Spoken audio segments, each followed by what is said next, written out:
ایک بڑی اچھی بات کہی جا رہی ہے، وراثت کا مسئلہ بیان کرنے کے بعد اس کا جو اختتام ہے آیت کا، حقاً علی المتقین، حقاً علی المتقین، اور اس کے بعد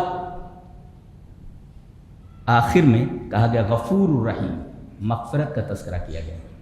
یعنی وراثت کا بیان کرنے کے بعد، وراثت کے ایک مسئلے کو بیان کرنے کے بعد آیت کو ختم کیا گیا غفور الرحیم پر، اور فوراً روزے کا تذکرہ ہے. فوراً دیکھ لو نا، فلا اسمال ان اللہ غفور الرحیم یا ایھا الذین آمنوا کتب علیکم الصیام کما کتب علی الذین من قبلکم لعلکم تتقون. اے ایمان والو تمہارے اوپر روزے فرض کیے. اس سے پہلے وراثت کے بیان، وراثت کے ایک مسئلے کے بیان کرنے کے بعد غفور الرحیم کہا گیا. اللہ غفور الرحیم، اور اس کے بعد روزے کا تذکرہ. نکتہ یہ بتایا ایک مفسر نے کہ غفور الرحیم کے بعد روزے کا تذکرہ اس بات کی دلیل ہے کہ سب سے زیادہ بخشش اور اللہ کی مغفرت کے مستحق روزے دار لوگ ہیں. اللہ اکبر، بڑا پیارا مہینہ ہے، بخشوا لو اپنے آپ کو. جی ان اللہ غفور الرحیم، اور غفور الرحیم مغفرت کا تذکرہ کرنے کے بعد کہا جا رہا ہے کہ روزے تم پر فرض کیے گئے. فوراً روزوں کا تذکرہ ہے. کیا مطلب؟ مطلب یہ کہ مغفرت کے اور اللہ کی بخشش کے سب سے زیادہ مستحق جو ڈیزرو کرتے ہیں مغفرت کو، روزے دار لوگ. اچھا، ایک مسئلہ یہاں کہ اگر عورت حاملہ ہو اور عورت مرضعہ ہو، یعنی دودھ پلانے والی، حاملہ اور مرضعہ، یہ کیا کرے؟ روزہ نہ رکھے بعد میں قضا کرے؟ نہیں. اقرب الی الصواب یہ ہے کہ فدیہ دے دیا کرے. فدیۃ طعام مسکین، ایک مسکین کا کھانا کھلا دیا کرے. اقرب، اس میں اختلاف بہت زیادہ ہے، لیکن اقرب الی الصواب یہ ہے کہ حاملہ اور مرضعہ، دودھ پلانے والی عورت اور حمل والی عورت، یہ روزوں کو چھوڑ دیں، صرف فدیہ دیں، ایک مسکین کا کھانا یا اس سے زیادہ مسکینوں کا کھانا دیں، ان کو قضا کرنے کی ضرورت نہیں ہے. اقرب الی الصواب مسئلہ یہ. اچھا، اس کے بعد صفا اور مروہ کا تذکرہ کیا جا رہا ہے. جانتے ہیں صبر کے بیان کے بعد صفا اور مروہ کے درمیان دوڑنے کا تذکرہ کیا جا رہا ہے. ان دونوں میں ربط کیا ہے؟ صبر اور صفا اور مروہ کے درمیان دوڑنا، دو وجہ ہے اس کی. ایک وجہ تو یہ ہے کہ صبر سے آدمی کے دل کو تکلیف پہنچتی ہے، نفس کو. نفس کے اوپر بہت گرم گزرتا ہے صبر کرنا کسی چیز کا. اور حج میں جسم کو تکلیف ہوتی ہے، لہذا صبر میں نفس کو تکلیف ہوتی ہے، اور حج میں اور عمرے میں جسم کو تکلیف ہوتی ہے. تو دونوں تکلیفوں کو جمع کر دیا گیا ہے، دونوں پر صبر کیا جائے.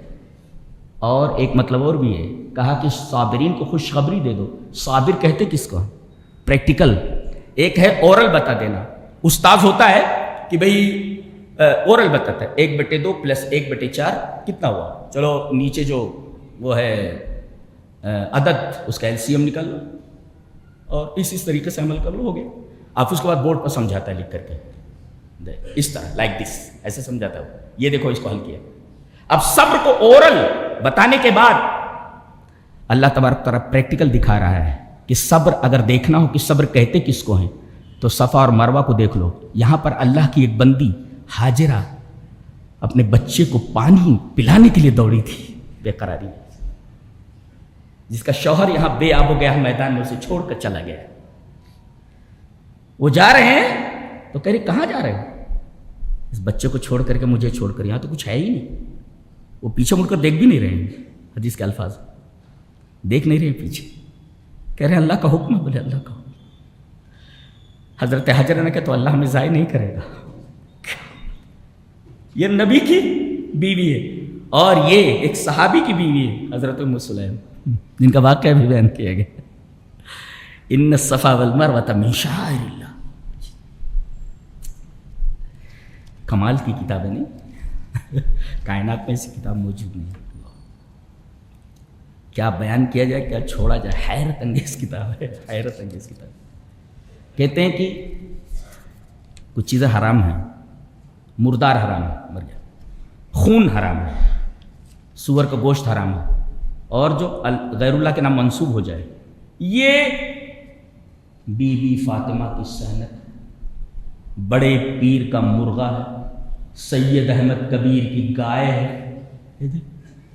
یہ غیر اللہ کے نام منسوب ہے، یہ حسین کی سبیل ہے، کل حرام، کل حرام، اس لیے کہ ما اہل بہ لغیر اللہ، اللہ کے نام کے ساتھ ہو جائے۔ لیکن اگر مجبوری آ جائے، کل ایک سوال کیا ایک صاحب نے، وہ کچھ ہارٹ کو کوئی پرابلم ہے، تو اس میں انہوں نے بتایا کہ اگر دوسری چیز لگائی جائے تو 2.5 لاکھ روپیہ لگ رہا ہے، اور اگر اسٹیل لگایا جائے، اسٹیل کی کوئی چیز ہے یا سور کی کوئی چیز، سور کا کوئی جز ہے وہ لگا دیا جائے تو پیسہ نہیں لگے گا، تو کیا کیا جائے؟ میں نے کہا کہ آپشن ہے 2.5 لاکھ کا، ہے تمہارے پاس؟ بولے نہیں، کہیں کوئی نہیں دے رہا اور وہ بہت ضرورت ہے اس کی۔ میں نے کہا لگوا لو، سور کا وہ جو لگانا ہے لگوا لو۔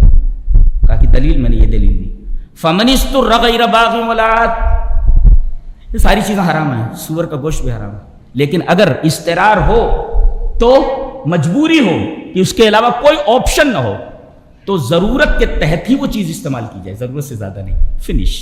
اب ایک سوال آپ کر سکتے ہیں کہ اگر وہ سور کی چیز لگا دے گی، سور کا جز لگا دیا گیا تو اللہ نے تو حرام میں شفا نہیں رکھا ہے، حرام میں شفا ہے ہی نہیں۔